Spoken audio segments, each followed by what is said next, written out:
Силер экстрасенс болуш керексиңер. Ал үчүн бизге акча төлөйт да. Заманбап жана кызыктуу кесиптер тууралуу көп нерсе билгиңиз келеби? Бирок кызыктай суроо жаткандан уяласызбы? Эч кабатыр болбоңуз, биз барбыз.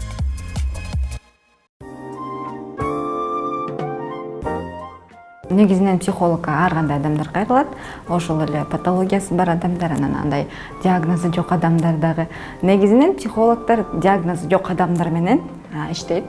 Андай адамдар менен жанагындай не нормалдуу адамдар менен биринчиден психиатрлар иштейт, психотерапевттер, анан кийин бизде дагы психологияда ар кандай багыттар бар.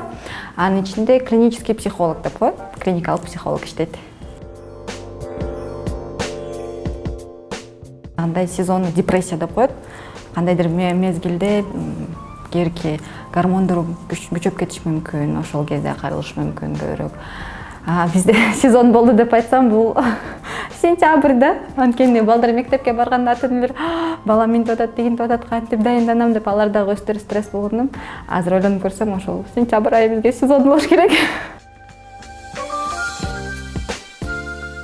Албетте. Эң биринчиден биз адамга барарда, адам менен иштерде өзүбүздүн терапиябызды өтөбүз. Эгер биз өзүбүздүн жанагындай таракандарыбызды дарылабасак, башка адамдарга жардам берген кыйын болуп калат да. Ошондуктан эң биринчи өзүбүз менен өзүбүз иштеп, кээде адистерге да кайрылабыз, атайын группалар, топтор менен иштейбиз ошол жактан, анан аны бүткөндөн кийин гана адамдар менен иштейбиз. Албетте барат. Психолог албетте барат. Кээинки учурда болот, ар кандай кыйын кейстер болуп калыш мүмкүн. Же кээде биз чарчап калабыз. Муну эмоциональное выгорание деп коет, орусча айтканда, күйүп кетебиз да. Жумуштанчы силер деле кээде көп адамдар менен иштей кечкичен иштей бергенде эмтип жумушка келгибиз келбей эмтип чачыбыздан сүрөп келип калабыз го. Ошондой учурда кайрылабыз. Же кээде супервизор деп коет, бизде дагы ошондой адамдар бар. Алар менен барып өзүбүздүн кандайдыр бир ички кыйынчылыктарыбызды чечип, анан кийин кайра сапаттуу адамдарга сапаттуу жардам бергенге аракетибизди жасайбыз. Ушул жөнүндө аябай көп суроолор бар да. Силер экстрасенс болуш керексиңер, кээинки адамдар сурайт. Мени карап айтсаңыз, мен кандаймын депчи. Ошондой аябай күлкүбүз келет да. Бул адамдын келбетинен сүйлөбөсө же кыймылдабаса көп нерсени биле алса болбойт. Кээде жанагындай тест, эксперимент өткөзүптүр да, жанагындай окумуштуулар сүрөттөрдү коюп, ошо сүрөттүн ичинде маньякты тапкыла, ошонун ичинен жанагы адам өлтүргүчтү тапкыла дегенде көп адамдар таба албайт экен да, алардын ичинде адистер да бар болчу. Ошондуктан кантип биле алабыз? Анын сүйлөгөнүнөн, эгер адамды көрүп анын кандай кыймыл аракетин көрсөк, анда кандай адам, кандай характер бар экен, кандай ойлору бар, ошол жөнүндө бир аз билсек болот. 4-0 бар, сан акча табат. Үй бүлөнү бакса болот, өзүңдү баксаң болот.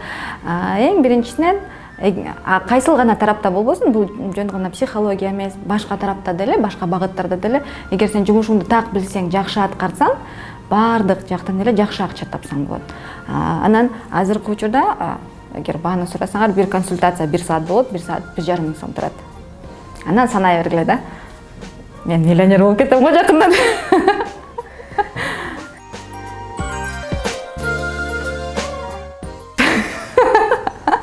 Аябай сонун суроо экен.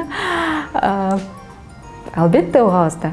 Эң биринчи сапат ошо психолог адамдарды укканга аракет жасайт да. Эң биринчи эле ошо биздин эң негизги кызматыбыз бул адамды угуу. Кээинки адамдар бар, кээинки клиенттер келип эле сүйлөп, айтып, ыйлап, күлүп, же өстөр менен өстөр анан кетишет. Албетте уккан бул биздин жумушубуз да.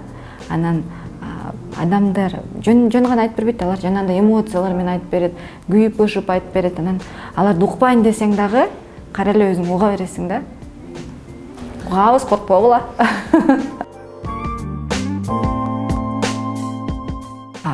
Албетте, ар бир адам өзү менен өзү кандайдыр бир контактта болуш керек. Кээинки учурда болот го, мен өзүм кандайдыр бир кыйын көйгөй менен жеңише албай калдым. кармаша албай калдым дегенде, албет кээинки учурда биз барбайбыз да, тишибиз ооруп калса ютубтан ачып алып тишимди кантип жулам деп көрүп анан өзүбүз жулабызбы? Жулбайбыз, же бутубуз сынып калса өзүбүз гипс койбойбуз да. Биздин жан дүйнөбүз деле ошондой экен да, жабыркаганда бизге көрүнбөйт экен ал нерсе, бирок ошол нерсени өзүбүз кылганда кыйналып калат экенбиз.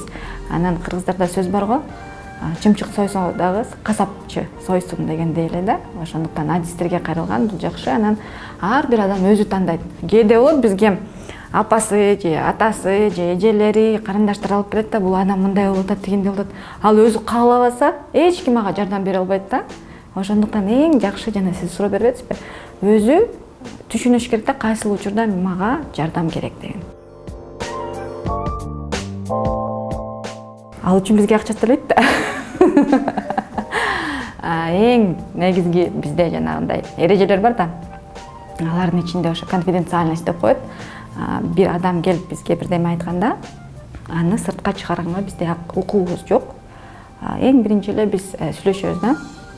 Особенно балдар келгенде сүйлөйт. Эже аз эмеске муну айтсам, сиз апам айтпайсызбы депчи. Албетте айтпайбыз, анткени баардык нерсе биз менен калат. Кээинки учурда болот, сырды сыртка чыгаруу, мындай эрежени бузганга мажбур болобуз. Бул кайсыл учурда? Зордук зомбулук болгондо же ошол биздин келген клиенттин жашоосуна кандайдыр бир коркунуч пайда болсо, өлүмгө жакын. Анда биз ошол сырды ачканга мажбурбуз. Албетте. Буга азыркы учурда бизде психологдор аябай популярдуу болуп атабыз, өзүнчө эле звезда болуп. Көптөгөн адамдар психология менен мындай кызыгып калды да. Буга чейин психологдор аябай мындай тескерисинен терс катары кабыл алчу да, аларга оорулар барат деп. Анан ошол кезде ар бир адам өзү эле жеңип кетчү да кээинкилерин. Азыркы учурда деле баардык адамдар муктаж эмес. Кээинки адамдар өздөрү эле күчтүү болот. Кээинки адамдар кыйынчылыктан оң эле чыгып кетет. Кээинки адамдар кыйынчылык эмне экенин да билишпейт. Ошондуктан биздин арабызда дагы бар адамдар. Аларга психолог кереги жок. Алар өздөрү деле психолог болушу мүмкүн да. Анан эгер сизге психолог кереги жок болсо, сиз эмнеге кайрылмак элеңиз? Өзүңүз эле баардык нерсени сонун чечип алсаңыз. Ошол жерден дагы айтып кетким келет. Бир америкалык психолог бар, Эрик Берн деген. Бар болчу да, өтүп кеткен.